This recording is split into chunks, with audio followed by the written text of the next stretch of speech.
So this is a quick tour of the Pinnacle 510 device.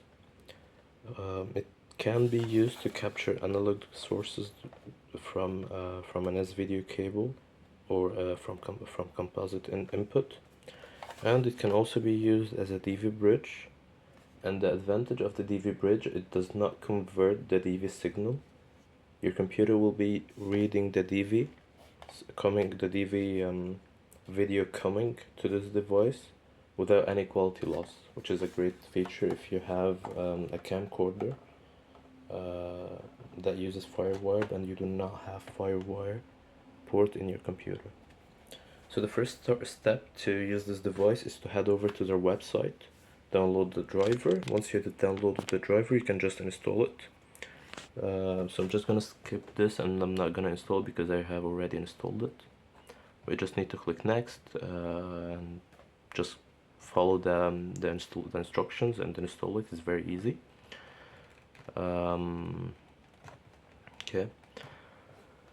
Once you have installed the drivers for the device, you just need to plug it in.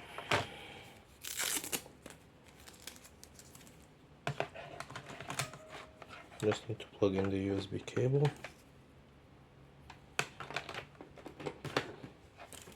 And so it goes here. If you plug it without the drivers installed, it will not light up, but since we have installed the drivers, we see the green light here. The installation procedure works exactly the same on Windows 7 and on Windows 10. When you head over to the official website, you will not see a version of the drivers for Windows 10, but you can just use the versions I have for Windows 7. It will just work fine. Okay.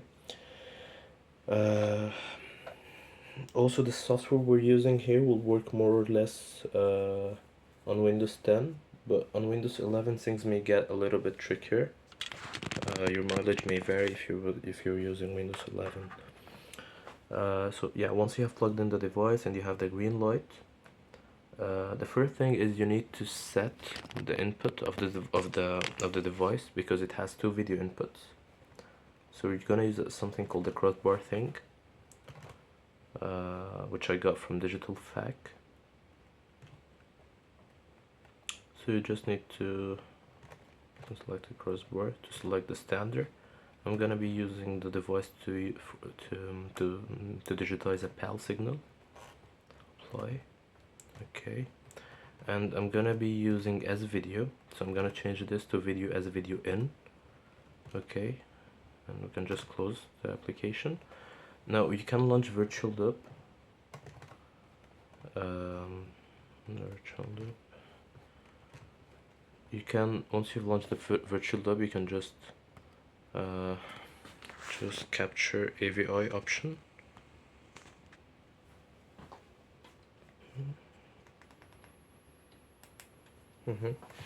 Capture AVI option.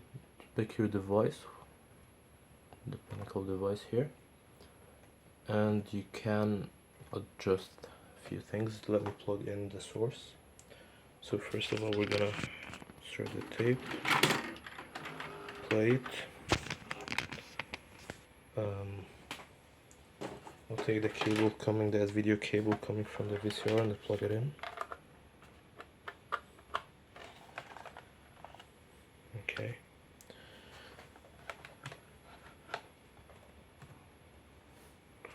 Now if we go here,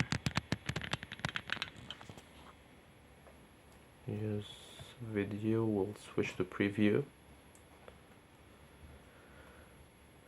and we need to double check that we have everything set correctly. So first of all, we're gonna set the format to, we're gonna set the dimensions we need.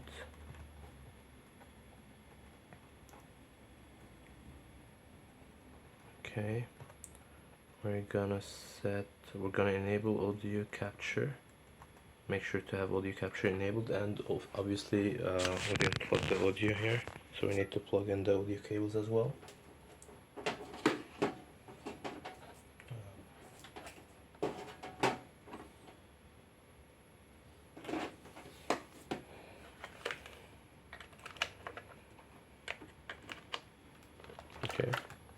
if you enable audio playback, you should be hearing the audio from the source. Yeah, it's too loud, so I'm just gonna disable it again because it's too loud. But maybe we can leave the volume meter here. Yeah. And another thing you may need to do if you're using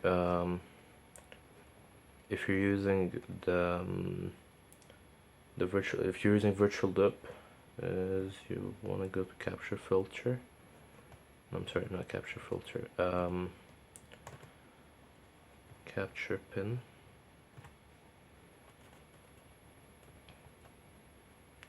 And just double check everything here is set correctly. PAL, frame rate set correctly, output size set correctly, etc. Okay. And you need to choose the codec. So I'm gonna use compression, Lagerist. Okay. And it's a bit better if you increase the disk I/O as well, especially for the pinnacle cards. Some cards will not care very much if you increase this or not. But from my own experience, I don't know where the exact reason behind this, but from my own experience with the pinnacle cards, I always need to increase the disk I/O, otherwise it doesn't work very well. Okay, so we're just gonna increase the disk. Oh yeah, I didn't show this. So to increase the disk I/O, you need to go to capture disk I/O. Here, increase this to, for example, to 4, this to 32. Okay, and accept, and make sure everything's correct in capture pin. Yep, PAL 25 FPS. And once you have this, you can just set capture file, give a name to your file, just call it 111 for example. Okay, save, and you can just click on capture video. Okay, if you don't want if you no longer want to use the S video input and you want to switch to the composite input, you need to plug this.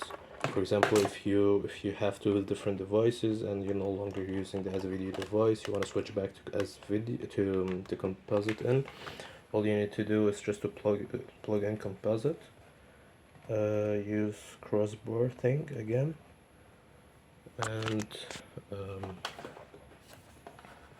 just need to use it again to switch to video composite in, and here you go. You're getting the signal from composite. Here you're getting nothing because we removed the cable. Plug it back again, and we're getting image. Okay. It's a great device overall. If you're using it with as a DV bridge, what you're gonna need to do is you're gonna need to plug in your FireWire cable in here and use a software like WinDV or possibly Capture Flux. They both work fine. And yeah, that's it.